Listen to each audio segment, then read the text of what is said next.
Hey there, this is Mallory, and we're on to the third game of the Out of the Basement tournament.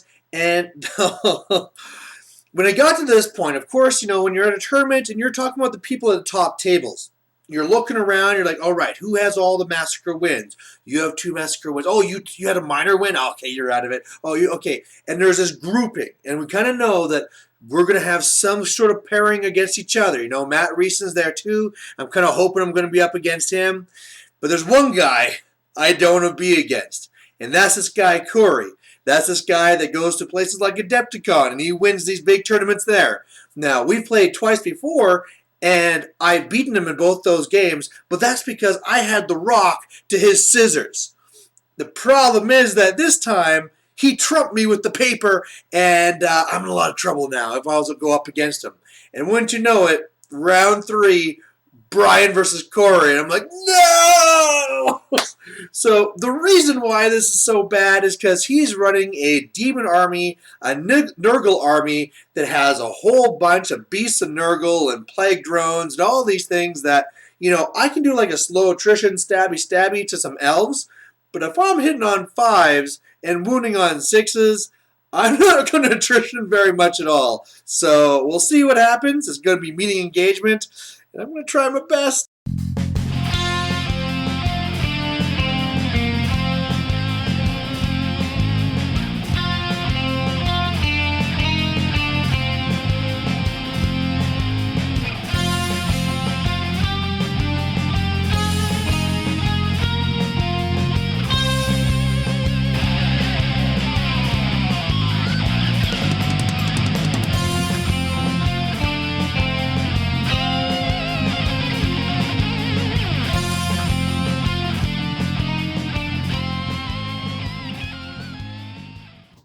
All right, so looking at the board here, it's going to be meeting engagement. And yeah, the thing that came very apparent here is that when you do meeting engagement on a 4x4 board, it really doesn't give you a lot of options. First of all, neither of us rolled any ones whatsoever, so everything is starting on the board. But normally, when you're doing meeting engagement, some stuff you can kind of have the choice. Am I going to deploy in a line? Am I going to be going further back? But given this 4x4 and this more concentrated triangle and the fact that I had these big blocks, I really didn't have a lot of options. Now, looking what we're up against, he has a very cool looking army. This is the army I voted for being best painted, and what it has is 6 beasts of Nurgle. Those are the old greater demons of Nurgle. Then he has 6 more beasts of Nurgle. Those are the Forge World Plague Toads. Then he has a big, huge horde of the Plague Bears. And in there, he's going to have his BSB and his General. His General is a level 2. And then he has 3 Plague Drones on the far right. Now, it's a very simple army, a very straightforward army. As far as I know, not a lot of tricks to it. Just get in there and grind things down and be very resilient while you're doing this. So the problem here, like I said, is that for the most part, with other types of armies, I can engage them and I can grind them down, I can shoot them down, blah, blah, blah. The problem with their shooting in this one here is that we're starting 12 inches apart as opposed to 24. So I'm going to have probably 1, maybe 2 rounds of shooting, and then he's going to be in there. Now, I could have started a little farther back, right? I could have put everything in the very back corner, but all of a sudden with the blocks, I just can't concentrate them enough, and that little, whatever weird rock thing that is in the middle of my side, that's not making that very easy either. So what I decided to do is, because I went first, I was going to deploy in the line to make him kind of respect my threat, which clearly he didn't very much. Maybe he was a little bit further back than 6, but then on my first turn, moving back the 2 inches and trying to get a little bit of advantage through that way. Otherwise, what we did here, you'll notice too that compared to the other games, there's no tower, because we were given the option that, hey, now Watchtower is over and done with. If you don't use a tower, you don't have to. So we put it aside, and The big thing I'm hoping here is also I'm wanting to spread out because one of the ways where I might be able to beat these guys is I might be able to go up there and flank and get into some good combats. So say for example, if one of the units fails a charge on my squig herd, then I can try and flank it. Stuff like that. So the way it is looking here, I don't know if I can pull that off. He is fairly compact. The left flank here is pretty much the only spot where I can do that. I might be using my big bosses to try and redirect or something there, but for the most part, I'm looking at this and saying it's probably a lost cause. So I get first turn, and my situation is made better by this stone lava exploding and going away. And otherwise, this is all it really looks like. So really, I did some shooting to him. I think maybe I did one wound. So really, it was a pretty bad turn for me. Like I said, I moved those 2 inches back. The cave squig there is just running up, trying to redirect those numbers because I really need to stall those plague bears while I get the jump on something else. I'm already doing the one throwaway, and we're back on his side. So on his turn, he's going to be charging here into my cave squig, and we know how this is going to go. But again, if he overruns, he'll be showing off a flank, and if he doesn't overrun and just reforms, he'll be further back. Good news. So after he's done, it looks like this. He really just has 2 spells, one that gives regen, and another one where I'll be -1 weapon skill and initiative type thing. In the comment there, I make a challenge. He turns me down. I push his general to the back. He does 2 wounds to me. I break, and he decides not to chase me. So really, he's being a little cautious here. He knows that my real hope would be for him to fail charges and showing flanks, so he's not giving that to me. I mean, really, those beasts of Nurgle, they're like speed 6. They'll get 3d6, take the 2 highs for the charge. So he can land these from further back. And yeah, I mean, this is kind of an issue, but I'll have to deal with it as best I can. So on my turn 2, I have some animosity issues. I fail with both the bunker, who then picks a fight with the big horde of the archers there. So they lose a couple from each unit, and they can't do anything. So that's swell. Otherwise, the cave squig keeps on hopping, and there isn't too much else I can do. I swing around the spearmen a little bit, looking to be in a position where if one does fail, I'll be in a spot where I can flank them. And otherwise, something I probably should have done is move back the squig horde 2 inches as well, just to make that a little bit longer, but I didn't for whatever reason. So on his turn, the bad happens. He gets the charge off with both of these guys. It wasn't a very long charge, but if nothing else, you can see here how nice they look, so that's pretty good. And otherwise, he has his plague drones coming into here. He's a little bit worried that, with only the 3 of them, he could flub his attacks, could crumble, something like this. But worst case scenario, he's going to have his unit of plague bearers coming in right after.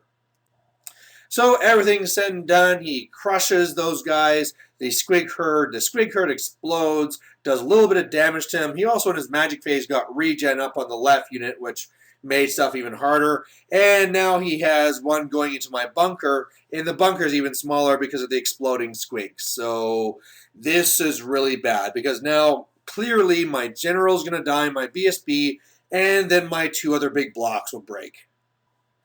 So otherwise, it looks like this. The good news is that I have a beautiful flank all set up there on the unit that failed to get into me. At the top there, we're kind of grinding away. We did 1 wound to them, but like I said, plague bearers are on their way. So on my turn, just to spite me, these guys fail animosity and they squabble. And yeah, who needs to charge a flank? That's for suckers. Otherwise, I actually then get some good luck, and I say, screw it, we're going for the general. I go and put my last remaining rock lava on his head, get dead on, fails his lookout, sir, and bam, 2 wounds. And hey, as far as the game goes, I broke his fortitude first, so with this tournament, that means I get an extra 250 victory points. But unfortunately, that probably be the only points I get, and I'll be lucky if I'm not tabled. But either way, haha, I have a little thing to say that I did something. Otherwise, in here, I was pretty surprised. After he went and did his attacks on me, I actually killed off one of his guys, and I didn't break. So I'm actually going to have some leadership for a while. And with everything else, yeah, we're just still grinding away there at the top, and that's really my turn. So on his next magic phase here, he rolls a 1 where he gets a free unit of Plague Bears. So here they are back here. Not that he needed the help, but here they are. And otherwise, yeah, this is the turn where my general is going to go down. So he kills that. The other units just reforming to not show their flank to the spears. And luckily, I actually then got my good rolls going. Because I thought, okay, the bunker's going to die. The spearmen are going to fail their leadership 5 panic test. They'll run off the board. The other unit's going to fail their leadership 5, and they'll be ran down. And we'll call the game. But I made both leadership 5. So, all right, whatever. No big deal. So on my turn, these guys are going to charge in here. Hopefully, if my big bosses can do a lot of work, maybe this can go well. But at this point here, I need a miracle. Especially because I fail my fear test because I'm just leadership 6 with those heroes in there. So that means I'm normally hitting on 5s, hitting on 6s because he's Nurgle, do nothing to him whatsoever. I break, I get ran down / I go off the table type thing. And yeah, I mean, I killed one of his plague drones up at there at the top. I'm getting kind of small there. I lose combat again, but again, I make the leadership 5. Shooting going into his plague bears is actually doing a lot of damage to him. They're getting pretty hurt, but yeah, it's really downhill now. So on his turn, he charges in here with his plague bears. His other main plague bears, the ones he started with, joined in here, which means game over. And after this turn, yeah, all this stuff is dead. He's just overran into the other war machines. And pretty much just as a final picture, here we go. But I'm completely tabled. At least it was by a beautiful army. And hey, you know, I got a little bit of spite and I killed the general. But ouch, this really didn't help my tournament prospects. So, ouch, that was not a very good showing for my Night Goblins. I mean, it's one of those things where you look at the very beginning, you say it's just a bad matchup, these things happen. It's against also a very strong player, so, you know, my odds weren't really great to begin with. But at the same time, I then was looking back on it after and saying, well, you know what? There was things I could have done. I think the very best thing I could have done, actually, is a real change in the way I deployed. Like I said, I pushed myself up there, I set myself up for flanks, and it was really like, all right, let's fight this out. We'll see if we can actually do this the Orc way, and we're going to scrum this out and see who's left standing. But knowing the way that the game is going to roll out, why would I put myself in that situation? So what I could have done instead is play for the minor loss. What I would do to do that then, set up the war machines in the back. Take my 2 big blocks, move them as far back as I can. In front of me is going to be my Squeak Herd Horde turned around. And the reason why they're turned around is because I want them to charge in, kill the handlers, and then they explode with the most amount of squig still there. Because really, the main way you're going to be hurting these Nurgle guys is not from in combat, it's going to be from ranged. So this will be automatic hits at strength 5. If all 30 are alive, it's D6 plus 6 strength 5 hits on those units that go in. And killing my Night Goblins, I don't care. I don't really care if I lose those guys. To him, it's a big deal. Now, I'm giving up these points, but now it's actually at the thing where whatever's left for these units, I might be able to actually grind down, or if nothing else, I've killed enough units that they shouldn't be able to grind down my big blocks to the point I'm going to break. So with that, I could have held off and then maybe get that minor win. You know, hey, if I got that same luck and kill off the general or the plague drones with my shooting, you know, maybe I could actually get a tie. But This is where I gotta say that this is the spot where Malorian is the biggest hypocrite, because I always say look at your options and play for the minor loss or whatever. But I gotta say that I've only ever done that once for two reasons. One, I'm an Orc player. I love to play, and the whole idea of keeping your stuff back and having a non-game, I'd rather be known as a guy that just went up there and at least gave it a shot. You never know when you're going to get super lucky, right? Sixes, sixes, I win, right? So you might as well go for it.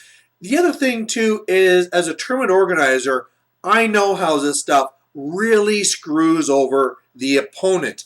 For myself here, I'm going to lose either way. I'm not going to win the tournament, right? Somebody in the way that it goes is going to go undefeated, probably with all massacre wins or something, and I'm out at this point. Now, if I go and I steal that massacre win from my opponent and downgrade it to a minor, I'm also dragging him out. He's now out of the race as well. So those are the reasons why I normally don't do that in the game, but I still always see it. Like, man, I could have played it like this. This would have been the wiser thing, but hey, it's just not the Orky way. And hopefully next time when I face this guy, I'll have all my, my biggins and my black orcs and the trolls, and we'll have a nice good fight with something better than little goblins with little sticks. So either way, a loss, but, I probably had it coming. And either way, hope you like watching it, and we'll catch you for Game 4. Bye.